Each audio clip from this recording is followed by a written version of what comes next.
que são resistores?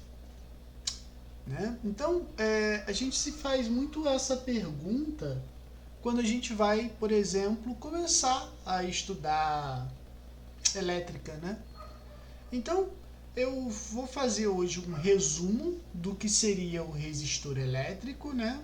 Fazer a sua comparação com o nosso cotidiano e alguns exercícios. Bom, resistores são dispositivos, né, que compõem diversos circuitos elétricos e a sua finalidade básica que a gente vai estudar é exatamente aqueles resistores que transformam energia elétrica em energia térmica. O nome disso é o efeito Joule. A gente tem aí 3 exemplos, né, de resistores do nosso cotidiano. O primeiro é o chuveiro, né, que ultimamente nas redes sociais a gente tem visto muito falando que só o brasileiro para misturar eletricidade com água, né? O restante do mundo utiliza outra forma diferente da eletricidade para aquecer a água no banho, para o banho no caso. Temos o ferro elétrico, né, que transforma a energia elétrica em calor para passar roupa, e a tão comum entre a gente a lâmpada, né, que transforma a energia elétrica em luz, né, energia luminosa e calor. Pois bem, quando a gente vai fazer a representação de um resistor, a gente usa esses símbolos, né? Você sempre vai encontrar numa questão, em alguns livros, ou esse símbolo aqui para representar um resistor. Normalmente, o resistor ele virá com uma letra R em cima, tá? Outra coisa também muito interessante são os reostatos. Os reostatos, tá? Eles são resistores aonde você tem a resistência variável. Tá? Um exemplo disso aí, a gente pode ter, por exemplo, a temperatura do chuveiro. A gente tem as temperaturas de verão, outono e inverno, né? Que você está variando a temperatura, a resistência do chuveiro em função do aquecimento da água que você quer.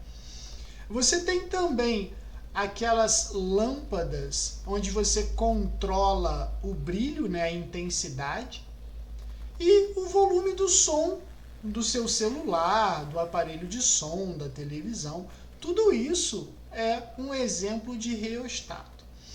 O reostato ele é representado por todos esses símbolos aqui. Tá? Então, se você vê num circuito elétrico esse símbolo ou esse, o cara está falando de um reostato, ou seja, de uma espécie de resistor de resistência variável. Beleza? Então, quem vai reger tudo isso aí são as leis de Ohms, a primeira e segunda lei de Ohms. Tá? A primeira lei de Ohms, ela diz o seguinte, ó: a razão entre o potencial elétrico e a corrente elétrica que se forma em um resistor ômico é sempre constante. Nos resistores ômicos, a corrente elétrica é diretamente proporcional à tensão elétrica aplicada e inversamente proporcional à resistência elétrica. E o que isso é na realidade? Isso na realidade é aquela brincadeira que a gente fala que quem vê, ri. Quem vê, ri. Ué, bola, quem vê, ri, sim. O que seriam essas letras, né? A gente teria, por exemplo, o V, ele é chamado de DDP, tá? DDP, voltagem, tá? A gente tem o R como a nossa resistência elétrica, a nossa resistência elétrica e o I como corrente elétrica. Tá bom? Então, todas as vezes que a gente falar em primeira lei de Ohms, é só você lembrar que quem vê ri, certo? Uma coisa importante é a unidade de medida desses camaradas. A voltagem, ela sempre vai ser o volts, cujo símbolo é o V. A corrente elétrica é o ohm, cujo símbolo é a ferradurinha. E a corrente elétrica é o I, que a gente chama de ampere.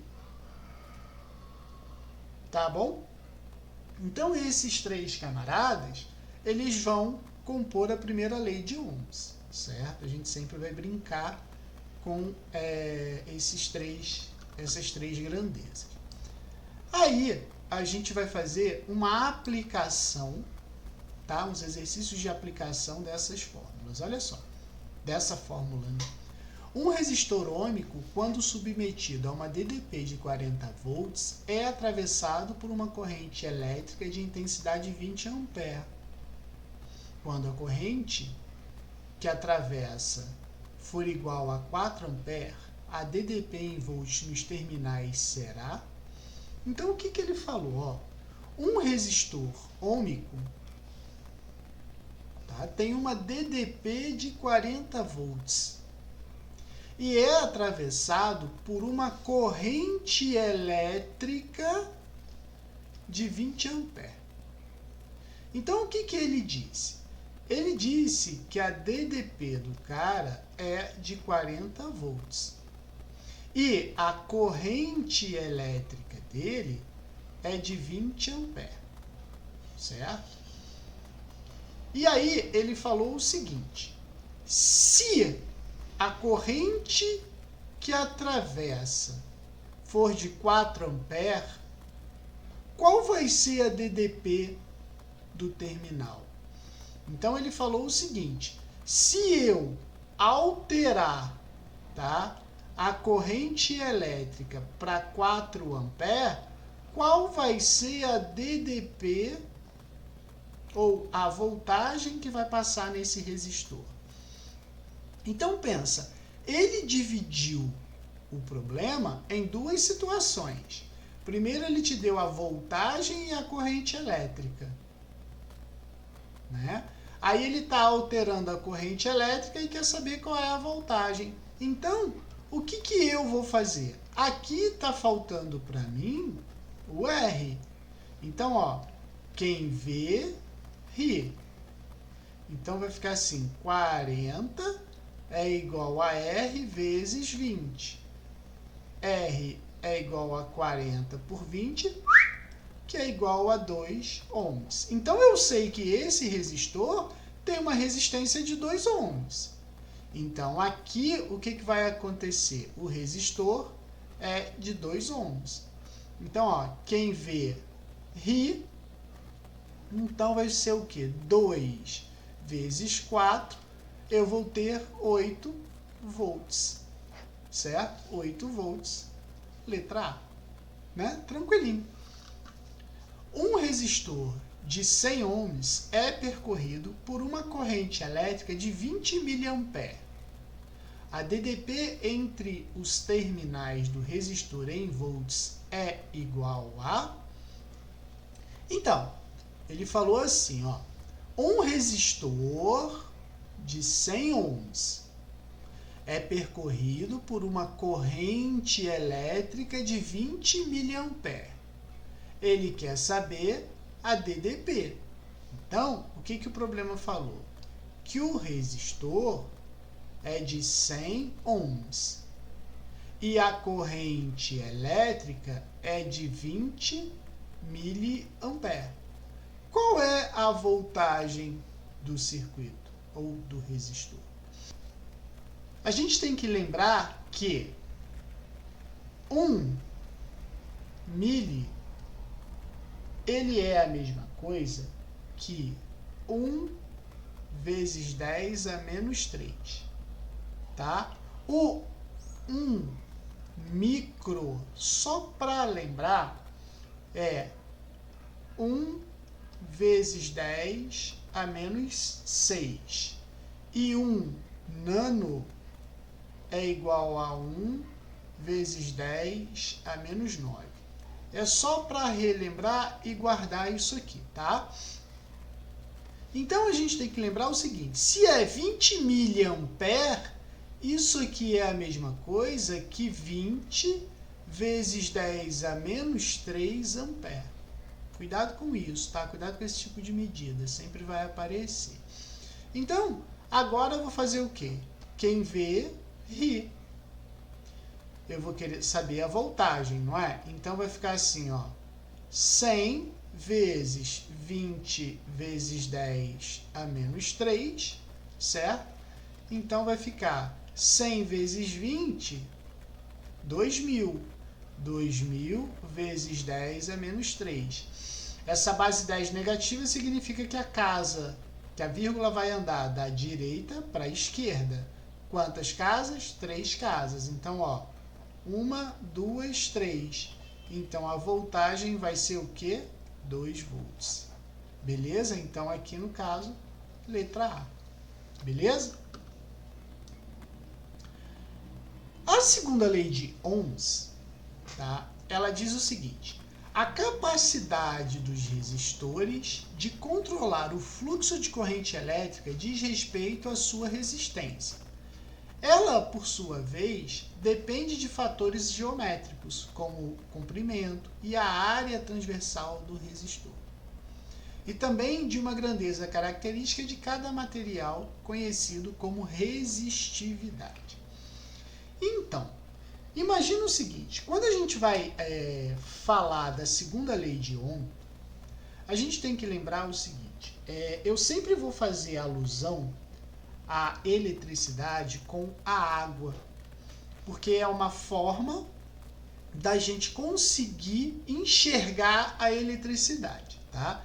Então imagina o seguinte, aqui nessa figura eu tenho um cano, tá, cheio de água.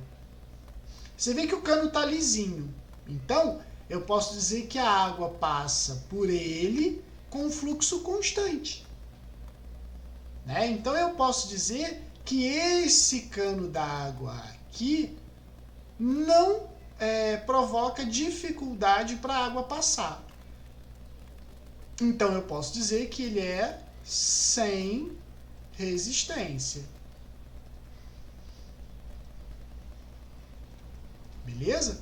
Agora, imagina que eu faça um amassado nesse cano. Eu diminua, por exemplo, a bitola, a largura desse cano.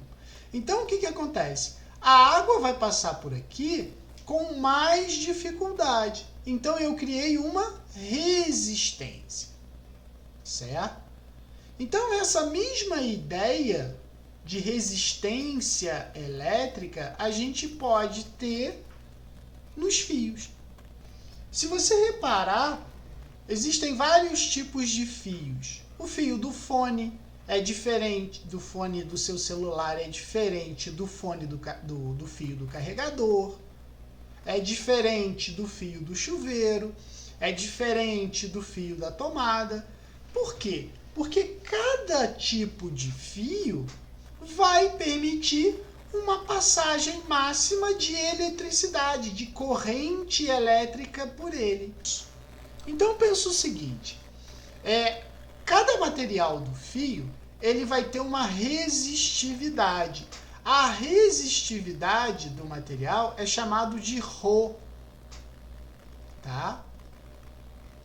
Opa, resistividade. Aí a gente também tem o L como comprimento do fio, tá? E a A é a bitola. Bitola ou área do fio. Então, se você olhar o fio de frente, ele é esférico e esse fio, por exemplo, ele vai ter um raio, né? Então, a gente fala o seguinte, todas as vezes que a gente for calcular a resistividade de um fio, tá? A resistência de um fio, lembra da rola. R é igual a L divididos por A. Quem é a rola? Resistividade vezes comprimento do fio divididos pela área. Como aqui é uma circunferência, eu pergunto para você, como é que a gente calcula a área da circunferência? A área da circunferência, ela é dada pela seguinte relação. Eu vou botar essa figura aqui porque tem muita gente que confunde área com perímetro, né? Então, área da circunferência é diferente de perímetro, tá, galera? Aqui a gente vai usar a área da circunferência, certo? Então, a gente lembra que para calcular a resistência de um fio, basta você lembrar da rola, tá? Rola. Então, vamos exemplificar isso aí. Ó, um cabo é feito de liga de cobre, possui área de seção transversal correspondente a 10 milímetros quadrados, sabendo que a resistividade da liga de cobre é de 2,1 vezes 10 a menos 2 ohms por milímetro quadrado dividido por metro quadrado, determine a resistência para 5 metros desse fio. Então, o que ele falou? Ó, um fio de cobre possui uma área, área de 10 milímetros quadrados. Então, ele disse que a área é de 10 milímetros quadrados. E que a resistividade da liga é 2,1 vezes 10 a menos 2 ohm milímetro quadrado divididos por metro. E que o fio tem um comprimento de 5 metros. Qual é a resistividade, a resistência, né, desse fio? Então, você sabe que R é igual a ρ lá, né? Então, a resistividade do fio vai ser o quê? 2,1 vezes 10 a menos 2, vezes o comprimento, que é 5, divididos pela área, que é 10. Certo? Então, esse cara aqui vai ser o quê? 2,1 vezes 5 vai me dar 10,5 vezes 10 a menos 2, divididos por 10. Então, eu sei que a resistividade vai ser o quê? 1,05 vezes 10 a menos 2 ohms, né? 1,5 vezes 10 a menos 2 é a letra C. Beleza? Agora, olha esse outro problema aqui. Um resistor de resistividade ρ tem comprimento L e área de seção transversal A. Então, o que ele falou desse problema? Que o fio tem resistividade ρ, comprimento L e área de seção transversal A. Certo? E aí ele falou assim, qual será o valor da nova resistência desse resistor caso seu comprimento seja duplicado e sua área seja quadruplicada? Então, o que ele diz? É o mesmo fio. Então, se é o mesmo fio, é ρ. Aí ele fala o seguinte, ó, comprimento duplicado. Então, o comprimento passa a 2L. E a área seja quadruplicada. Então, a área passa a ser 4L. Então, eu posso dizer o seguinte, tá? A gente tem aqui o seguinte, ó, R é igual a ρ vezes L divididos por A. Ele passou a ser assim, ó, R é igual a ρ vezes 2L's divididos por 4A. Então, eu posso dizer que o R vai ser ρ vezes L divididos por 2A. Não é? Pensa comigo, ó. Porque 2 de aqui é 4, você simplifica aqui vai ficar 2. Ou seja, o R vai ser 1 meio de ρ L sobre A. Então, se você for pensar, o que aconteceu com a resistência desse resistor? Ela caiu pela metade, porque aqui era 1 ρL sobre A, ele passou a ser o quê? 1 meio de ρL sobre A. Então, a resistência vai ser o quê? A metade da resistência anterior. Então, a nova resistência é a metade da resistência anterior. Beleza? Então, é isso, pessoal. Abraço, espero ter ajudado.